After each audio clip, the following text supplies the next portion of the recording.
Hello दोस्तों, आज मैं इन छोटे-छोटे घाट्स के बारे में आपको बता रहा हूँ, जो ये नियर बाय हाईवे है। अगर आप कहीं भी आ रहे जा रहे हैं दिल्ली से ऋषिकेश की तरफ, तो आप इन घाट पे विज़िट कर सकते हो। ये बिल्कुल हाईवे के साथ में है। अभी मैं इस लोकेशन के बारे में बताऊँगा कि कहाँ पर ये घाट है और कौन से घाट हैं। और आप कभी भी यहाँ से जा रहे हो, तो आप विज़िट कर सकते हैं विदाउट टाइम को वेस्ट किए।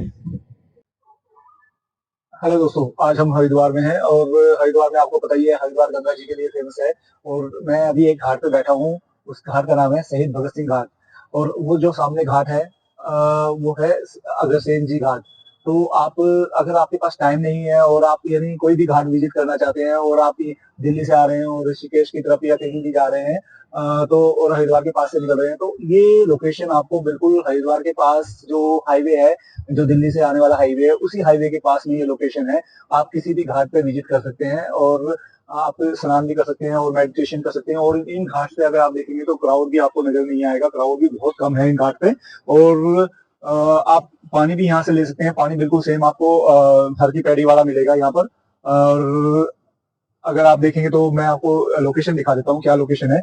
ये सामने जो है, ये जो आपको ऊंचा दिखाई दे रहा है, ये ब्रिज है। और ये सीधा जा रहा है अपना, दिल्ली से आ रहा है और इधर ऋषिकेश वगैरह जा रहा है।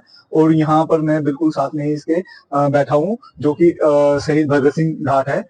तो आपको इधर उधर जाने की भी जरूरत नहीं है, सिर्फ आप यहाँ पर आएंगे और रोड के साथ में ही आपको ये घाट मिलेगा। और अगर आप घाट को देखेंगे तो घाट के बहुत ही बिल्कुल साफ है यहाँ पर घाट का। ये देखिए, पानी बिल्कुल साफ मिलेगा आपको। और कुछ लोग देखो सामने भी मिलेंगे आपको स्नान करते हुए, और कुछ साइड में भी कर रहे हैं, पूजा पाठ कर रहे हैं अपना। तो आप यहाँ पर आ सकते हैं और यहाँ पर आपको बिल्कुल अच्छा स्पेस मिलेगा, कोई भी ऐसी चीज नहीं है यहाँ पर देखने की। ठीक है दोस्तों, अभी आपको मैंने ये छोटे छोटे घाट दिखाए, जो कि आपके लिए बहुत फिजिबल है। अगर आप हाईवे से गुजर रहे हो, यहाँ से आप अंदर नहीं जाना चाहते, तो यहाँ पर आप विजिट कर सकते हो। खाली घाट है, आप यहाँ पर मेडिटेशन भी कर सकते हो, स्नान भी कर सकते हो। ठीक है, और आप यहाँ से जल भी कर सकते हो। और अगर मैं हिस्ट्री की बात करूँ, जो हरिद्वार की हिस्ट्री है वो वैदिक काल की है, वो वैदिक काल से इसका संबंधित है। कई भी जगह इसका नाम मायापुर के नाम से, कई जगह हरिद्वार के नाम से संबोधित किया गया है।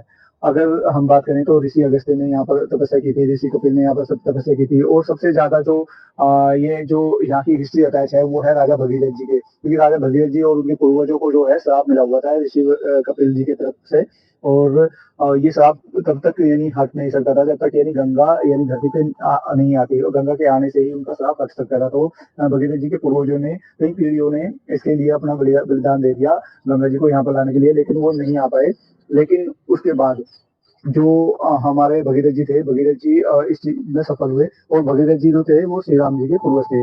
ठीक है, वो इसमें सफल हुए और उन्होंने उन्हें धरती पे ले आए गंगा जी को। और उसके बाद की अगर हिस्ट्री बात करूँ तो टेराकोटा के जो साइट्स हैं इंडस वैली सिविलाइजेशन में, उसमें भी इनकी यहाँ पर वस्तुएं पाई गई है। तो इसका मतलब वहां से भी संबंधित है। उसके बाद ये जो सिटी है, ये इनके मौर्य काल के अधीन हो गई। फिर उसके बाद गुप्त काल आया, उनके अधीन हो गई। और उसके बाद दिल्ली सल्तनत के अधीन भी ये रही। और अगर इनकी जो मोस्ट रिसेंट यानी जो हिस्टोरिकल यानी अगर इसका नाम अगर देखा जाए तो कहाँ पर मिलता है, वो मिलता है हुन सेन, जो 629 ईस्वी में राजा हर्षवर्धन सिंह जी के समय में भारत आए थे। उस वक्त उन्होंने अपनी बुक में इस सिटी का जिक्र किया है, वो किया है मायापुर के नाम से। ठीक है, ये एक प्रूफ मिल गया वहां पे। उसके बाद भी हुआ था तैमूर का, तो तैमूर ने यहाँ पर बहुत डिस्ट्रॉय किया था। तो यहाँ के लोग लड़े भी थे उनके खिलाफ, बट वो कामयाब नहीं हो पाए थे। उसके बाद जो ये सिटी मूव कर गई अपना मुगल सल्तनत के अंदर। जो मुगल आए उनके अंदर आ गई। मुगल के अंदर क्या हुआ, जो राजा मान सिंह थे अमेर के, तो उन्होंने ये सिटी को अपने अंदर ले लिया, क्योंकि ये हिंदुओं से रिलेटेड थी, तो वो हिंदू थे, तो उन्होंने अपने अंदर ले लिया। ऐसे ही मथुरा को अपने अंदर ले लिया था, ऐसे ही अयोध्या की टेरिटरी को भी अपने अंदर ले लिया था। तो उन्होंने वहां पर जो टूट फूट हुई थी उसका रिनोवेशन कराया था। और इसी तरीके से यहाँ पर भी जो हर की पैड़ी वगैरह है उसका रिनोवेशन राजा मान सिंह जी ने उस टाइम पे कराया था। ठीक है, उसके बाद ये सिटी जो है ब्रिटिश के अंदर आ गई, और ब्रिटिश के अंदर ये सिटी सेंट्रल प्रोविंसेस का हिस्सा बन गई।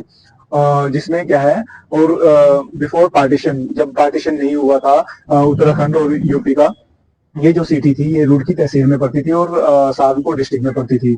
और अब उत्तराखंड बन गया तो ये सेपरेट अलग से हो गई। ठीक है, तो ये इसके बारे में एक हिस्ट्री थी। और अगर आगे भी मैं बताता रहूंगा, प्लीज मेरे चैनल को लाइक एंड सब्सक्राइब जरूर कर देना, क्योंकि मैं जो भी चीज दिखाऊंगा, जो भी चीज बताऊंगा, वो फैक्ट के साथ बताऊंगा और नॉलेज भी दूंगा उसके साथ साथ आपको।